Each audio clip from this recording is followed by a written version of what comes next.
सूचना प्रसारण एवं खेल मंत्री अनुराग ठाकुर शनिवार को जिला दौरे पर रहे। इस दौरान तीन कार्यक्रमों में वो शामिल हुए।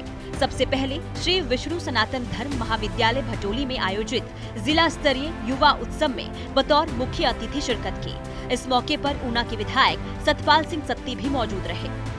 कार्यक्रम के दौरान जहां अनुराग ठाकुर ने विभिन्न विभागों की विकासात्मक प्रदर्शनियों का शुभारंभ और अवलोकन किया, तो वहीं सांस्कृतिक कार्यक्रमों को भी देखा। वहीं अपने संबोधन में अनुराग ठाकुर ने युवाओं से सांस्कृतिक धरोहर को विशेष पहचान दिलाने की अपील की और लक्ष्य प्राप्ति का संदेश दिया। और देश भर के युवाओं से ये अपेक्षाएं थी कि जिन स्वतंत्रता सेनानियों ने देश के लिए अपना जीवन न्यौछावर कर दिया, जिन भारत माता के वीर सपूतों ने इस देश की रक्षा के लिए अपनी कुर्बानी दे दी, शहादत दी, और जिन लोगों ने इस माटी के लिए अपना जीवन समर्पित कर दिया देश को आगे बढ़ाने के लिए, हम उनका ऐसे मंचों पर सम्मान करें, सांस्कृतिक कार्यक्रमों के माध्यम से भी उनको याद करें और भारत की कला, संस्कृति और परंपराओं को आगे बढ़ाने का कार्य हो।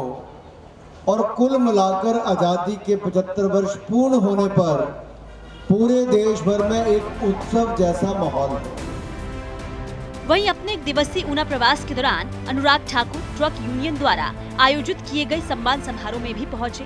ट्रक यूनियन के इंडियन ऑयल कॉरपोरेशन के साथ लंबे समय से चल रहे विवाद को अनुराग ठाकुर के नेतृत्व में सुलझाया गया, जिसे लेकर ट्रक यूनियन ने इस कार्यक्रम के जरिए केंद्रीय मंत्री को धन्यवाद किया। इस दौरान केंद्रीय मंत्री अनुराग ठाकुर ने कहा कि मजबूत नेतृत्व के चलते किसी भी बड़े विवाद को सहजता से सुलझाया जा सकता है। नामुमकिन से मुमकिन तब हो पाता है जब एक सुनवाई करने वाली सरकार हो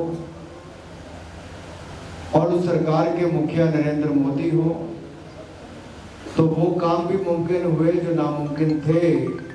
तभी तो कहते हैं मोदी है तो। आदरणीय भाई सतपाल जी ने बहुत चिंता की और समय समय पर इस विषय को लेकर भी आए। एक दिन तो सुबह मुझे किसी मीटिंग में जाना था, तो मेरे जाने से पहले आदरणीय भाई सतपाल जी, विनाश जी और बाकी सारी टीम गिल साहब वगैरह सारे वहां पे आए हुए थे। मैंने सतपाल जी से अनुरोध भी किया कि आपको भागने की जरूरत नहीं थी, ट्रक यूनियन के मेरे भाई आ जाते, मैं तब भी हरदीप जी से मिलवा देता। और हरदीप जी ने भी तब तक नहीं जाने दिया क्योंकि आईओसी के चेयरमैन भी किसी बैठक में थे। उस कॉन्फ्रेंस से निकलते जैसे उन्होंने फोन किया तो उन्होंने बात भी सबके सामने की, कोई पीछे बात करने वाली बात नहीं, सबके सामने ही बात की और निर्देश दिया। आगे से आया कि कंपनी को घाटा होगा, ये होगा, वो होगा, 10 तरह की समस्याएं थी। तो उन्होंने एक ही बात ही कही कि मुझे नहीं पता क्या होगा क्या नहीं होगा, हर किसी के घर का चूल्हा जलना चाहिए। इसके अलावा अनुराग ठाकुर ऊना के बडेहर पहुंचे, जहां उन्होंने केंद्र सरकार की महत्वाकांक्षी मेरी माटी मेरा देश योजना के तहत मिट्टी इकट्ठा की। मेरी माटी मेरा देश आज़ादी के अमृत महोत्सव का ये अंतिम कार्यक्रम है और इसमें देश के हर गांव में प्रयास है कि हर घर से मिट्टी लेकर शहीदों को वंदन और मिट्टी को नमन करते हुए हम देश की राजधानी तक हर घर की मिट्टी को लाने का प्रयास कर रहे हैं और देश में एकता एकजुटता की भावना को बढ़ा रहे हैं।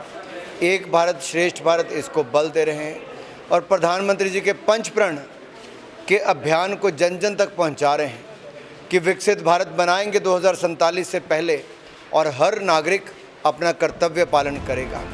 इसके साथ ही उन्होंने ग्राम पंचायत के निवासियों की सुविधा के लिए बनाए गए करीब 35 लाख रुपए की लागत से एक सामुदायिक भवन का भी लोकार्पण किया। अनुराग ठाकुर समय समय पर ऊना पहुंचकर जनता के बीच जाते हैं और उनकी समस्याओं को सुनते हैं और उन्हें दूर करने के साथ साथ सौगात भी देते हैं। ऊना से अमित शर्मा की रिपोर्ट।